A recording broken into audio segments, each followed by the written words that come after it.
name's Robin Lambert, I'm 21 years old and I have cerebral palsy, but you guys know me as the T-Rex and you're watching my T-Rex life. Okay guys, today I want to talk about acting disabled. Now, what do I mean when I say acting disabled? I don't mean putting on some extra swagger when I walk, or able-bodied actors taking the roles of disabled characters. I mean looking at the disabled identity as a piece of performance art.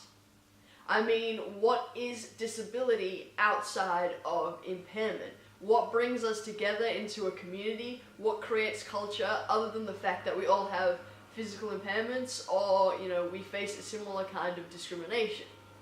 Surely there's got to be more than that. And what got me thinking about this is recently, I've been questioning my own identity a lot. As I, really try and push my social media, I'm constantly thinking about what is it that I want to present? What is it that I want to say for my disabled self?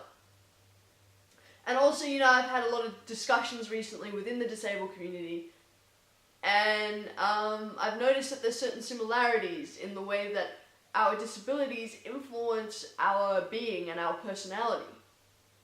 And I've been thinking a lot about how my cerebral palsy affects me, not just physically, but in the creation of who I am as a person. Now, being born with a congenital disability, it can be pretty hard to tell the difference between things that are my own personal unique quirks and things that have come about as a result of my disability and my experiences as a disabled person. So the line between, who I am as a person and my impairment is kind of blurred. So I don't really know who I would be without my brain damage, without my disability. Because, everywhere I go, I disrupt. If I'm out in public, my disability is something for people to pause and consider. And, I elicit surprise from the public. They will stare at me. I've literally had people walk dead into lampposts because they literally couldn't take their eyes off me. And that's because, we're constantly challenging these ideas, these perceptions, these assumptions of what disability is. And that's something that I've been aware of for a very long time, and I think it's something that a lot of disabled people have been aware of for a very long time. And I think, as we live our lives, we absorb all of these perceptions and all of these assumptions, and we do either one of two things. We either work really, really hard to take these stereotypes, take these assumptions, and reverse them, flip them on their head, and present something completely different. Or we collect them, and we absorb them, and we turn them into sort of a caricature of our disabled selves. Similarly to how we say, gender expression is a performance. People take these ideas of what gender is and then they perform them. I think as disabled people, we're constantly changing and constantly adapting to work these perceptions. So I think that means that things like, if we're not seen as being conventionally attractive because we have a disability, we make an effort to be edgy and cool. If we're not seen as being graceful, then we'll be boisterous and humorous. If we're not seen as being sexy, then we'll be the tomboys and the shy guys.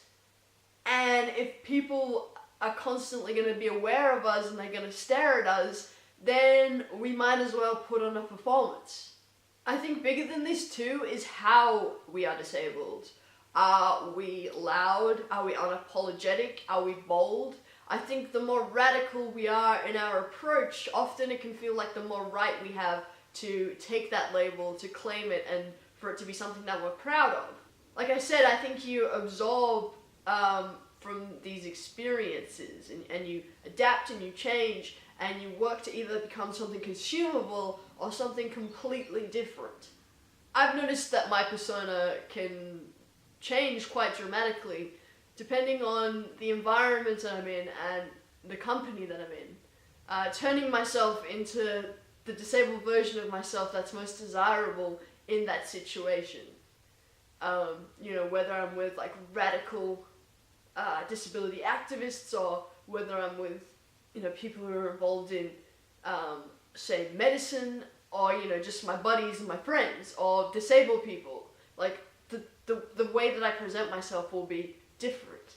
And I think from this process of taking on board all these perceptions, all of these assumptions, all of these things, comes a wicked sense of humour, comes a unique sense of style, comes a haircut, comes a nickname. All of these things go into creating who we are. And having a disability means that we have certain experiences, both positive and negative. It means we have certain opportunities, and it means certain people come into our lives. And all of these things go into adding to who we are as a person, and it creates our personhood.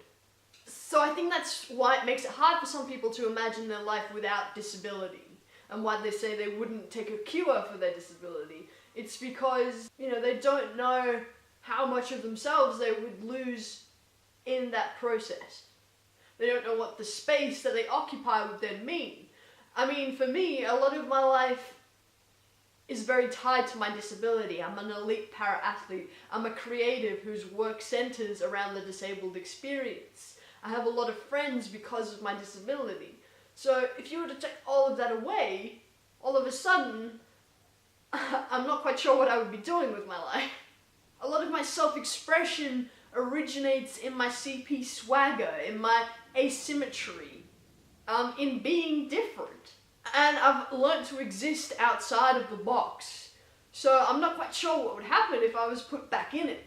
I'm sure I would continue to grow. I'm sure I would develop a physicality that was just as charismatic but kinder to my body. And I'm sure my self-deprecating humor, which has always been my way to explain things to people, to make people comfortable, would translate into other areas of my life and identity.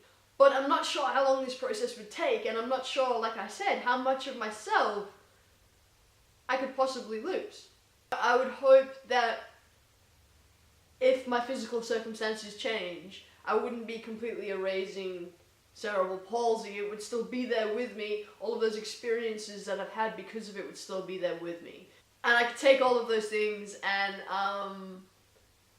apply them into the new me. I think I would see it as evolving rather than changing. And I think that's the thing. I don't think we should always be focusing on a cure or on changing people. I think we should be focusing on progression. What can we give those people that's going to enhance their life, not change it necessarily? So yeah, it's an interesting one. I kind of like to think of it as like David Bowie. You couldn't have Ziggy Stardust without Major Tom. It's all still David Bowie, and each one kind of enhances the other. And I think my disability enhances who I am as a person, and who I am as a person enhances my experience as a disabled person. Because, of course we could do without the pain, the discomfort, the fight for accessibility. But I don't know if I could do without everything else my disability has given me. So, yeah, it's a tricky one. Let me know your thoughts, guys. But most importantly, remember to stay shiny because I love you.